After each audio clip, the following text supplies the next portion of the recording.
오늘 본문의 제목은요, 이런 사람 한 사람만 있어도 라는 제목으로 정했는데요.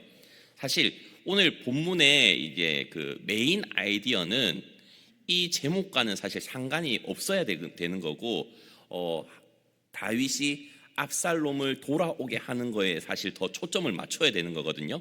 그런데 저는 메인 아이디어보다 조금 다른 색다르게 관점을 좀 보고 은혜를 나누고자 합니다. 우리 성도님들은 혹시 그런 친구 있으십니까? 아니면 그런 동생이라든지 형이라든지 나의 모든 것을 알아주는 사람. 고개는 끄덕끄덕거리시는 거 보니까 있으신 건지 있었으면 하는 바람인 건지 도무지 이해가 안 가거든요. 있으신 거죠? 혹자는 이렇게 말을 합니다. 세상 가운데 나를 알아주는 친구 한 명만 있어도 성공한 삶이다 라고 그렇게 보는데요. 저도 그런 것 같습니다. 누군가가 제 힘든 거 말하지 않아도 알아요. 표정만 보고 여보 당신 힘들었지 이렇게 말해준 아내라든지, 아니면 왠지 내가 생각이 나서 전화를 했는데 동훈아 요즘에 너 안 힘들어? 라고 물어주는 친구라든지 동력자가 있다든지, 그런 사람 한 명 있으면 참 좋겠습니다 라고 고백을 하고 싶어요. 왜 이 이야기를 하냐면 오늘 그런 사람에 대해서 한번 살펴보고자 하기 때문입니다. 다들 알다시피 오늘 본문을 보기 위해서는 사실 앞에 어떤 내용이 있었는지를 알아봐야 되거든요. 앞의 내용은 압살롬이 자기 누이 다말을 강간한 자신의 형인 암논을 죽인 사건에서 시작됩니다. 그런데 다윗 왕이 자신의 누이를 강간을 했던 그 암논에 대해서 아무런 제재를 하지 않으니까 불만을 품고 있지 않았겠습니까? 그렇지만 불만은 엄청나게 많았던 압살롬이지만 왕 앞에서나 아니면 형제들 앞에서 그것을 내색하지 못했습니다. 그러다가 양털을 깎는 잔치에 모든 왕자들을 초대하게 됩니다.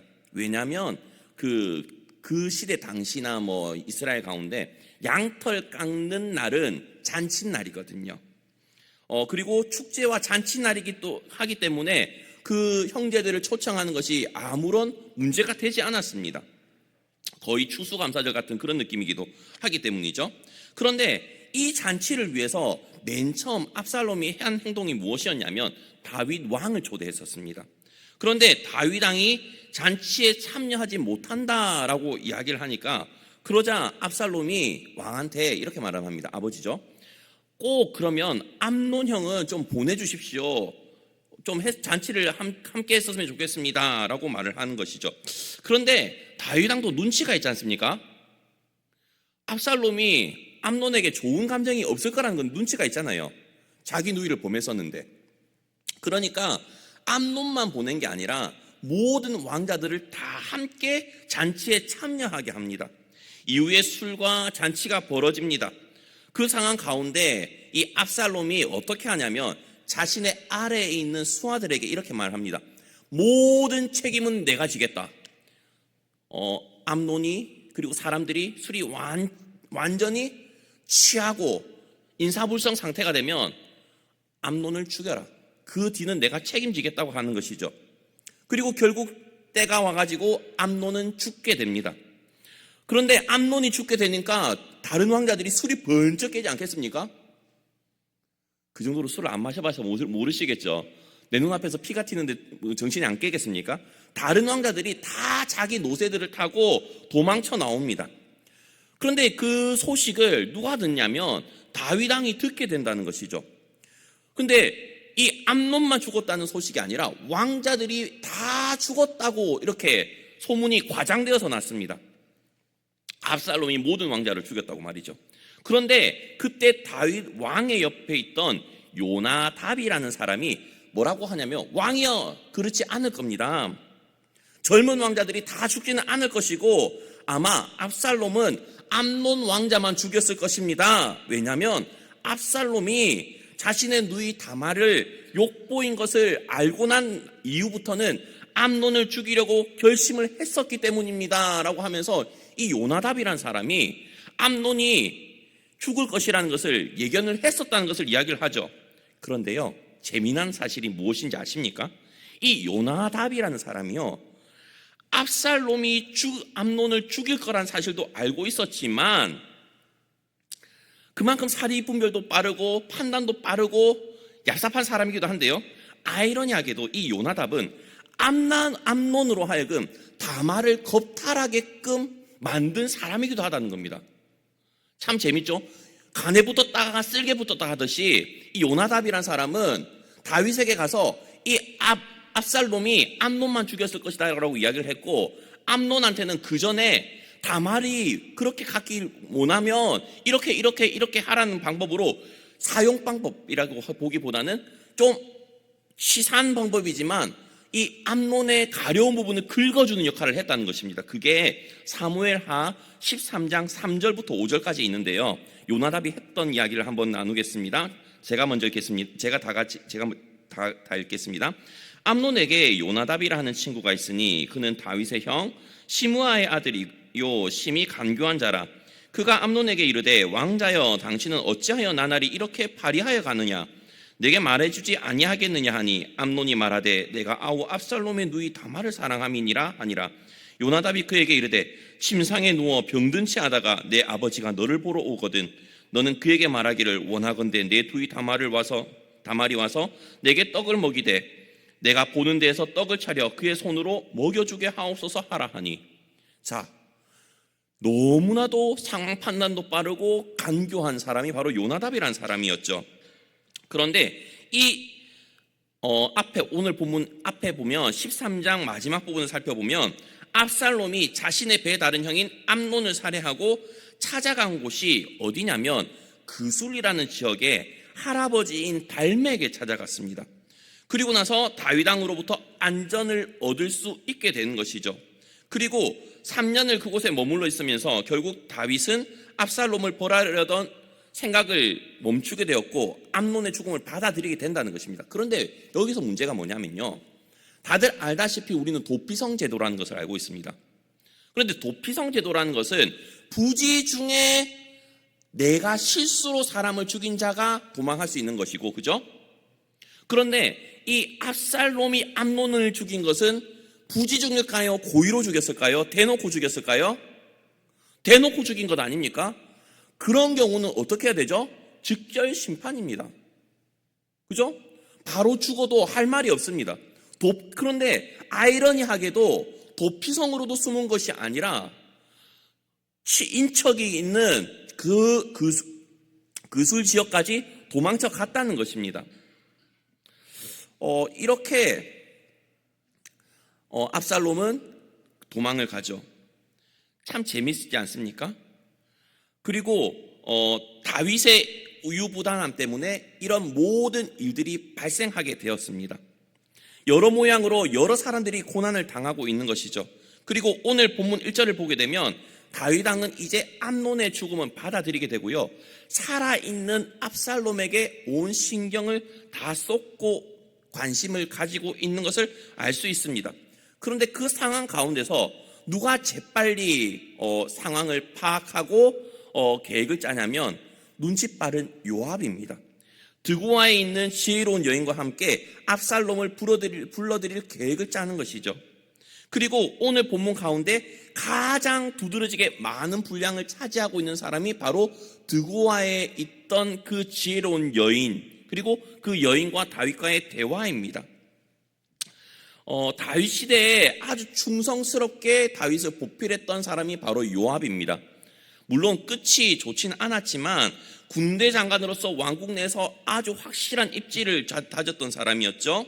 그리고 도망칠 때부터, 다윗이 사울왕으로 도망칠 때부터 동굴에 숨어 지낼 때도 항상 다윗의 편에 있었던 사람이 바로 이 요압이기도 합니다.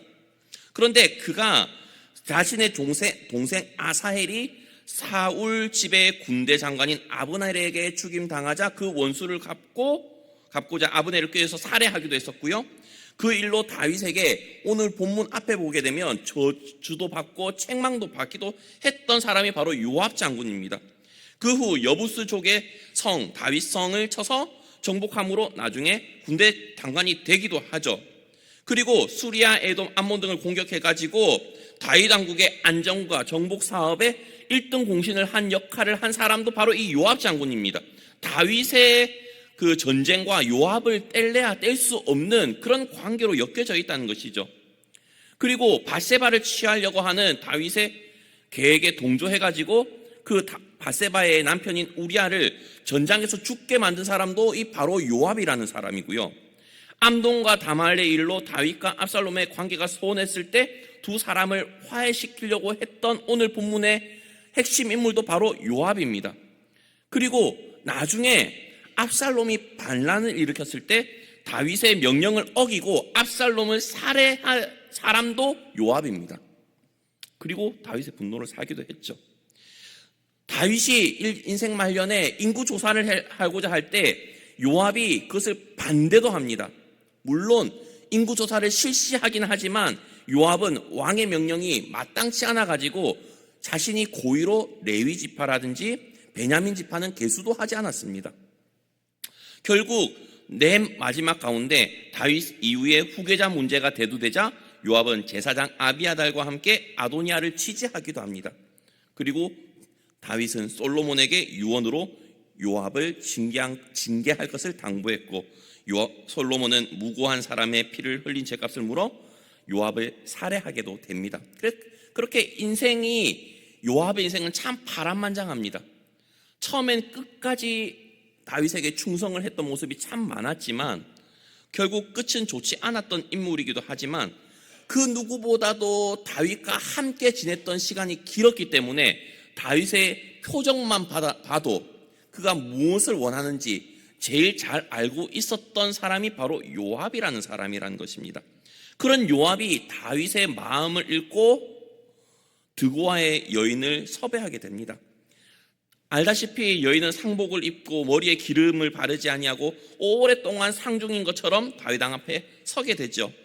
남편이 죽고 2명의 아들이 있는데 그 2명의 아들이 서로 싸우다가 1명이 죽고 겨우 1명의 아들만 살아남았는데 온 집안 사람들이 그 남은 1명의 아들까지도 죽이려고 한다고 이야기를 합니다. 그러자 다윗은 그 아들을 살려주겠다고 머리카락 하나도 다치지 않겠다고 판결을 합니다. 그런데 그 이야기를 듣고 드고아의 여인은 다윗을 보고 뭐라고 합니까? 그렇다면 어찌하면 왕께서는 하나님 백성에게 바로 그 같은 일을 행하였습니까? 왕께서는 내쫓긴 아들을 집에 데려오지 않으시니 방금 내리신 판결대로라면 자기 자신한테 유죄를 내리신 것 아니겠습니까? 우리는 언젠가는 죽습니다. 한번 땅에 쏟은 물은 다시 담을 수 없죠. 그렇지만 하나님께서는 생명을 빼앗지 않으십니다. 그분은 기어이 방법을 내셔서 쫓겨난 자라도 돌아오게 하시는 분 아닙니까? 라고 이야기를 한 사람이 드고아의 여인인 것이죠. 이 드고아의 여인의 이 이야기는 어떤 이야기를 생각이 나게 하죠. 나단이 비유를 들어서 다윗 왕의 잘못을 지적한 사건이 생각이 나기도 하고요. 때로는 가인과 아벨의 사건이 생각나기도 합니다. 가인과 아벨의 사건 역시도 가인이 아벨을 죽이게 되자 하나님이 가인을 보호하시는 내용이 있죠. 그 내용이 뭐죠? 가인이 비록 살인을 저질렀지만 하나님께서는 가인에게 무엇을 주시죠? 표를 주시지 않습니까? 표를 주시면서 이 가인을 죽인 자는 벌이 더 7배나 더 받을 것이다 라고 이야기를 하시는 그 표가 있지 않습니까? 오늘 본문에 역시도 드고아의 여인의 이야기를 통해서 비록 압살롬이 암논을 죽였지만 더욱 큰 권위를 가진 다윗 왕의 명령으로서 아들인 압살롬을 보호할 수 있지 않습니까? 라고 이야기를 하는 것이죠. 그리고 이 이야기를 들은 다윗은 이 드고아의 여인의 그 이야기 가운데 이 생각은 이 여인의 생각이 아니다. 누구의 생각이라는 걸 알게 되었죠? 요압으로부터 나온 생각이다라는 것을 알고 있습니다. 그래서 여인에게 묻죠. 혹시 네 뒤에 요압이 있냐?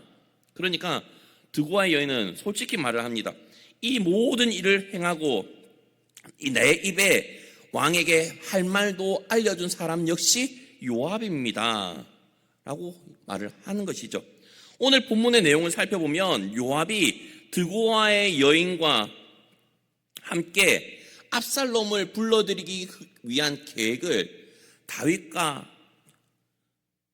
다윗에게 그 계획을 실현하는 내용이고, 또 그 실현하는 그 내용, 그 꽤 전략이 들통나는 내용입니다.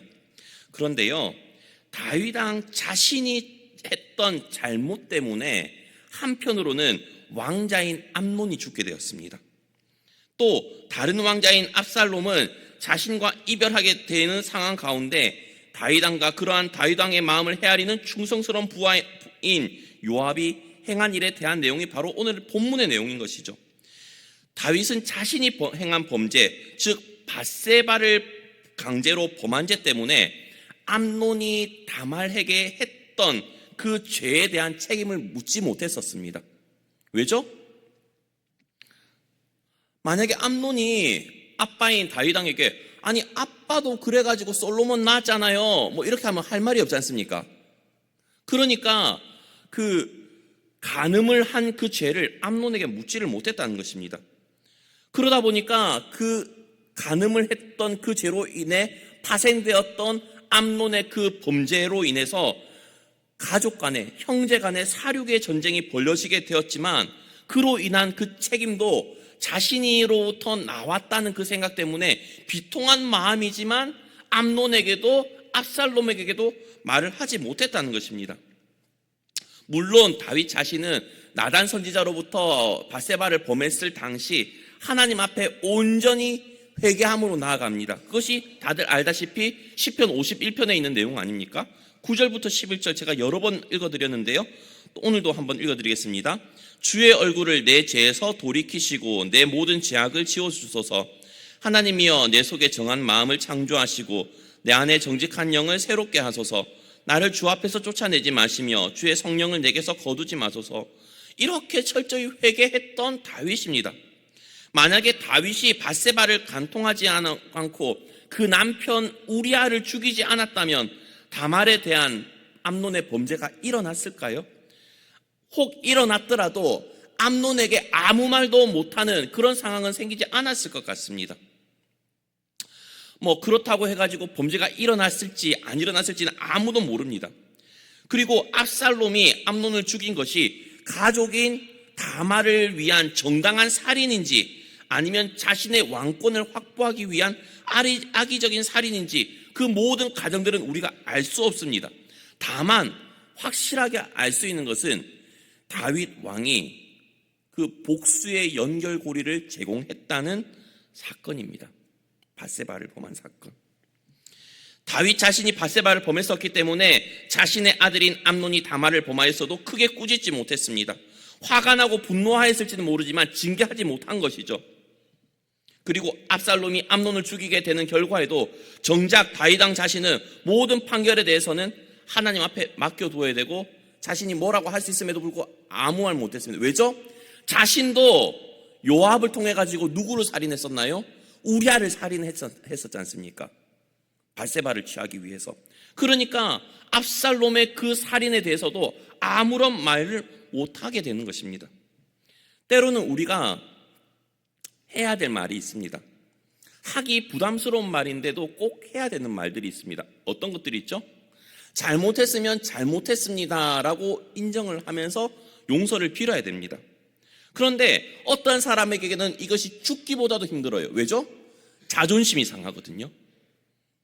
그렇지 않습니까? 잘못했습니다라고 하면 왠지 내 자존감이 낮아지면서 그 나의 자아가 저 사람 앞에 무릎 꿇는 듯한 그런 느낌을 받는 사람들이 있습니다. 자존감이 상당히 높으신 분들이 대부분 그러실 수가 있는데요. 그런데 자신의 잘못이 있다면 잘못했습니다, 아니면 용서를 바라는 것도 할 수 있어야 된다는 것이죠.